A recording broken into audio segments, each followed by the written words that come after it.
Hello guys. तो आज का जो हमारा क्वेश्चन है इसमें भी दे रखा है in the given arrangement the maximum value of F for which there is no relative motion between the blocks. तो गाइस यहाँ पे हमें एक डायग्राम दे रखा है। इसमें मैंने जो M1 वाला ब्लॉक है उसको A कंसिडर किया है और M2 वाला ब्लॉक है उसको B कंसिडर किया है। और हमें कह रखा है कि जो M1 है और M2 ब्लॉक है इसके बीच में फ्रिक्शन प्रेजेंट है। ठीक है, यानी कि जब रिलेटिव मोशन होगा ना इन दोनों के बीच में तो फ्रिक्शन लगेगा, यानी कि फ्रिक्शन फोर्स लगेगी।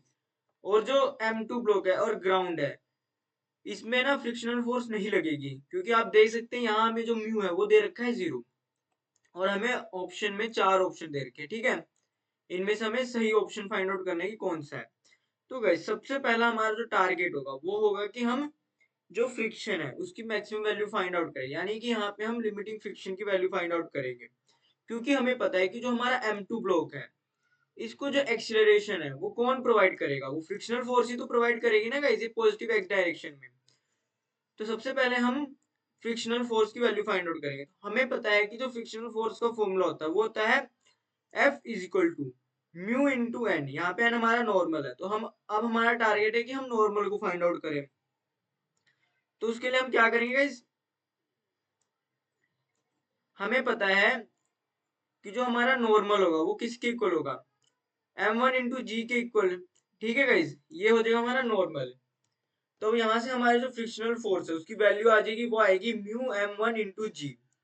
ठीक है गाइस, तो गाइस अब क्या होगा कि जब F फोर्स लगेगी M1 ब्लॉक पे तो जो M1 वाला ब्लॉक होगा वो पॉजिटिव एक्स डायरेक्शन में मूव करेगा। ठीक है, तो M1 वाले ब्लॉक को क्या लगेगा कि जो M2 ब्लॉक है वो नेगेटिव एक्स डायरेक्शन में जा रहा है। तो जो फ्रिक्शनल फोर्स होगी M1 के थ्रू M2 पे वो लगेगी पॉजिटिव एक्स डायरेक्शन में। गाइस आप देख सकते हैं मैंने यहाँ लिख दिया है now we know that frictional force on M2 by M1। और यहाँ पे गाइस जो मैंने कंसीडर किया था M1 ब्लॉक को A और M2 ब्लॉक को B वो लिखा है यहाँ पे, इसीलिए गाइस मैंने इन्हें कंसीडर किया था कि frictional force on B due to A try to move the M2 block in positive x direction. क्योंकि फ्रिक्शनल फोर्स लगेगी ना, ये वाली FBA ये लगेगी पॉजिटिव एक्स डायरेक्शन में। ठीक है गाइस, और जब M1 पे फोर्स लगेगी और M1 पॉजिटिव एक्स डायरेक्शन में मूव कर रहा होगा तो M2 को क्या लगेगा कि जो M1 है वो पॉजिटिव एक्स डायरेक्शन में जा रहा है, तो M2 के थ्रू M1 पे जो फ्रिक्शनल फोर्स लगेगी वो लगेगी नेगेटिव एक्स डायरेक्शन में। ठीक है गाइस, तो गाइस यहाँ पे आप देख सकते हैं मैंने लिख दिया and frictional force on M1 by M2 try to move the M1 block in negative x direction. ठीक है गाइस, तो यानी कि यहाँ पे जो हमारा F, यहाँ लिख देता हूँ गाइस, यानी कि यहाँ पे जो हमारा F ए बी होगा वो वो क्या करेगा, वो कोशिश करेगा कि जो M1 ब्लॉक है वो नेगेटिव एक्स डायरेक्शन में मूव करे। ठीक है गाइस, ये होगा। तो गाइस अब हमारा क्या टारगेट होगा, हमें हमारा टारगेट होगा जो फ्रिक्शनल फोर्स M2 ब्लॉक पे लग रही है, यानी इस वाले ब्लॉक पे लग रही है, वो M2 को मैक्सिमम कितना एक्सीलरेशन प्रोवाइड कर सकती है। तो अब हमारा टारगेट होगा कि हम ये एक्सीलरेशन को फाइंड आउट करें जो कि फ्रिक्शनल फोर्स M2 को प्रोवाइड कर रही है। तो अब हम फ्रिक्शनल फोर्स फाइंड आउट करेंगे, सॉरी एक्सीलरेशन को फाइंड आउट करेंगे। तो उसके लिए गाइस हम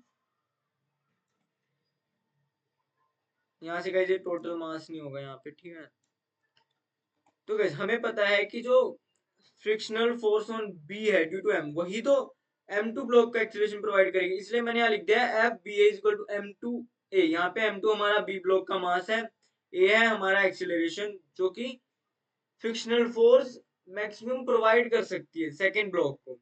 ठीक है, तो अब हमें पता है, हमें हमने कैलकुलेट कर लिया था कि जो हमारा एफ बी ए है वो किसके इक्वल होगा, फ्रिक्शनल फोर्स किसके इक्वल थी, यानी कि लिमिटिंग फ्रिक्शन की जो हमने वैल्यू कैलकुलेट की थी वो कितनी थी, वो थी म्यू M1G। ये किसके इक्वल हो जाएगी, M2A के। यहाँ से जो हमारा एक्सीलरेशन आएगा जो कि फ्रिक्शनल फोर्स M2 ब्लॉक को प्रोवाइड करेगी वो इतना होगा म्यू M1G अपॉन में M2। अब गाइस हमें पता है कि जो अगर दोनों ब्लॉक को साथ में चलना है तो जो ये एक्सीलरेशन M2 ब्लॉक का है इतना ही एक्सीलरेशन हमारा M1 ब्लॉक का होना चाहिए। यानी कि अब मैं कह सकता हूँ कि जो पूरा सिस्टम है यानी कि M1 और M2 ब्लॉक है उन दोनों का एक्सीलरेशन सेम होना चाहिए। ठीक है, तो गाइस हम क्या करेंगे, अब हम इस फोर्स को कैलकुलेट करेंगे कि ये कितनी मैक्सिमम लगनी चाहिए कि ये दोनों ब्लॉक साथ में मूव करें, क्योंकि हमें पता है कि जो फ्रिक्शनल फोर्स है वो M2 ब्लॉक को मैक्सिमम इतना एक्सीलरेशन प्रोवाइड करेगी। तो मुझे देखना है कि जो M1 ब्लॉक है उस पे जो फोर्स लगे और उसकी वजह से जो पूरे सिस्टम पे एक्सीलरेशन आए वो इसके इक्वल होना चाहिए गाइस। ठीक है, या गाइस हम ये कह सकते हैं कि M1 ब्लॉक का और M2 ब्लॉक का जो एक्सीलरेशन होना चाहिए सेम होना चाहिए। तो गाइस अब हम यहाँ पे पहले फोर्स को कैलकुलेट करते हैं। तो हमें पता है सिस्टम का टोटल मास कितना होगा M1 प्लस M2, और जो फोर्स लगेगी वो लगेगी MTA। यहाँ पे MT हमारा क्या है, टोटल मास, तो उसी जगह मैं ये रख दूंगा, पुट कर दूंगा, और एक ही जगह में पुट कर दूंगा म्यू M1G अपॉन में M2। तो यहाँ से जो हमारी फोर्स आ रही है वो आ रही है म्यू M1G ब्रैकेट में M1 अपॉन में M2 प्लस 1 और ब्रैकेट क्लोज। तो इस हिसाब से आप देख सकते हैं कि हमारा थर्ड ऑप्शन सही होगा। तो अब हम क्या करते हैं कि अब हम देख लेते हैं कि जो ये फोर्स लग रही है इसकी वजह से जो M1 का जो एक्सीलरेशन आ रहा है वो क्या हमारे इस वाले एक्सीलरेशन के इक्वल है या नहीं, वो भी अब हम कैलकुलेट कर लेते हैं गाइज। या इस वाले एक्सीलरेशन के इक्वल ये देखना है गाइज अब हमने। ठीक है, तो गाइज आप देख सकते हैं मैंने यहाँ पे डायग्राम बना दिया कि जो फोर्स है वो M1 वाले ब्लॉक पे पॉजिटिव एक्स डायरेक्शन में लग रही है, और जो फ्रिक्शनल फोर्स है वो लग रही है नेगेटिव एक्स डायरेक्शन में। और गाइस आपको यहाँ ये ध्यान देना है ये FAB पे, यानी कि जो ये 1 पे जो फ्रिक्शनल फोर्स लग रही है वो B के द्वारा कितनी लग रही है, FAB लग रही है। ठीक है, इसलिए मैंने यहाँ लिख दिया FAB। अब गाइस हम इसके लिए इक्वेशन लिखेंगे। ठीक है,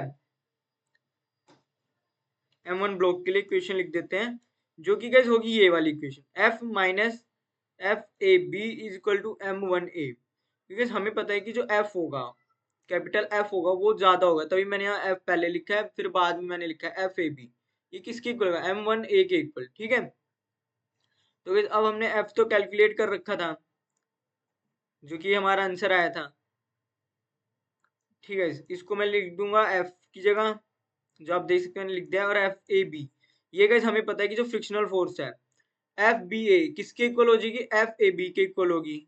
ठीक है, ये हमें पता है, तो इसकी जगह मैं FAB की जगह लिख दूंगा माइनस म्यू M1G, और किसके इक्वल हो जाएंगे M1A के इक्वल। तो गाइस अब इस पूरे को सॉल्व करते हैं, यानी कि जब ये ब्रैकेट खुलेगा तो हमारा क्या आएगा, mu M1G into M1 upon में M2 प्लस म्यू M1G इसके इक्वल हो जाएगा जब ब्रैकेट खुलेगा, फिर आएगा हमारा minus mu M1G is equal to M1A। तो आप देख सकते हैं यहाँ से हमारा म्यू M1G कट जाएंगे म्यू M1G से, तो हमारा ये किसके इक्वल आ जाएगा, mu M1G into M1 upon में M2 इक्वल टू M1। तो यहाँ से गाइस आप देख सकते हैं हमारा M1 से M1 भी कट जाएगा, तो जो हमारा एक्सीलरेशन आ रहा है वो ये आ रहा है। क्योंकि आप देख सकते हैं कि जब इतनी फोर्स लगेगी या हम लगाएंगे तो जो M1 ब्लॉक है वो भी इसी एक्सीलरेशन से मूव करेगा। जब हमारे जो फ्रिक्शनल फोर्स है वो M2 पे लग रही है तब हमारा जो M2 ब्लॉक को एक्सीलरेशन मिल रही है उतनी वैल्यू से। ठीक है, ये गाइस आप देख रहे हैं कि दोनों ब्लॉक के अब एक्सीलरेशन सेम आ रहे हैं। तो इस हिसाब से गाइस आप देख सकते हैं कि जो हमारा इस क्वेश्चन के लिए सही ऑप्शन होगा वो होगा ऑप्शन नंबर थर्ड। और गाइस अगर आपको कोई डाउट है तो कमेंट सेक्शन में पूछेगा। Thank you guys.